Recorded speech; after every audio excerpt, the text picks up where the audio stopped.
officiating, coaching is NHL's next step. Shandor Alphonso never envisioned his hockey career taking him to officiating. He didn't have to look far to see it was possible. As a young, black player, all Alphonso had to do was watch Hockey Night in Canada or the Stanley Cup Final, and he saw fellow minority Jay Sharrers working as a linesman. To be able to see someone who kind of looked like me working at the biggest stage of his job, it was unreal, Alphonso said. The 34-year-old Alphonso is the NHL's only African-American official, and Calgary Flames assistant Paul Jerrard is the league's only black coach. With the sport's expansion to some non-traditional markets across the United States, there are almost 24 black players in the NHL, but Sharrers, Alphonso and Jerrard serve as inspiration for more to follow into positions of authority. "I think it's an evolutionary process," said Sharrers, who recently retired.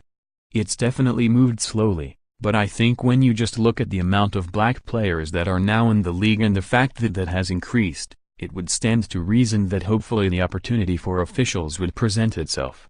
60 years after Willie O'Ree of the Boston Bruins broke the color barrier as the NHL's first black player, the league is still taking steps to increase its diversity. Alphonso is an ambassador for the Hockey is for Everyone campaign this month, which is Black History Month. Sharrers acknowledged the expense of playing hockey has been a hurdle for minority children for years, but said he is optimistic that more will not only lace up their skates but move into other roles. "It just stands to reason that that would be a natural progression, that there would more officials of color," Sharrers said. The league has been very proactive since they partnered with Willie and created the Diversity Task Force almost 20 years ago to expose and to present to people of color that hockey is a great game and it's a viable opportunity.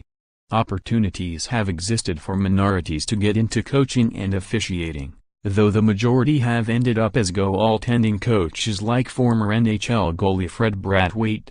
Jerrard played 5 games in the NHL and then went into coaching, where he's a visible role model, even if that's not a role he was looking for. "I'm just another coach who's trying to do a good job in the league and stay in the league," said Jerrard, 52, who has been an assistant with the Colorado Avalanche, Dallas Stars and Flames along with several American Hockey League teams.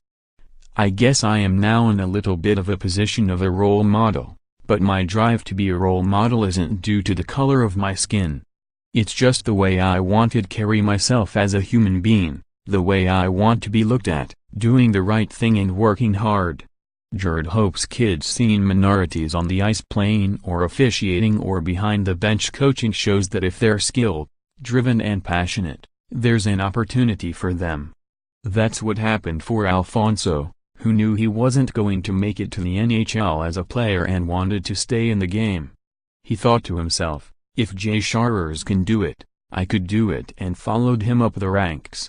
Now Alphonso is the one kids can look up to, and Sharrers, who became the NHL's first black referee in 2001, believes his younger counterpart can have an even bigger impact.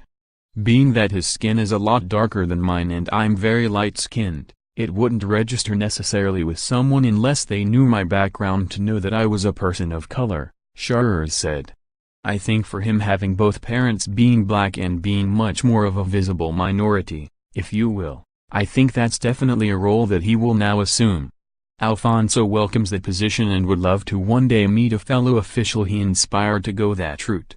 "It's huge for younger kids to see there are way more things to hockey than just being a hockey player," Alphonso said. "That's hopefully what we can inspire these kids to do and get them more involved with the game down the road."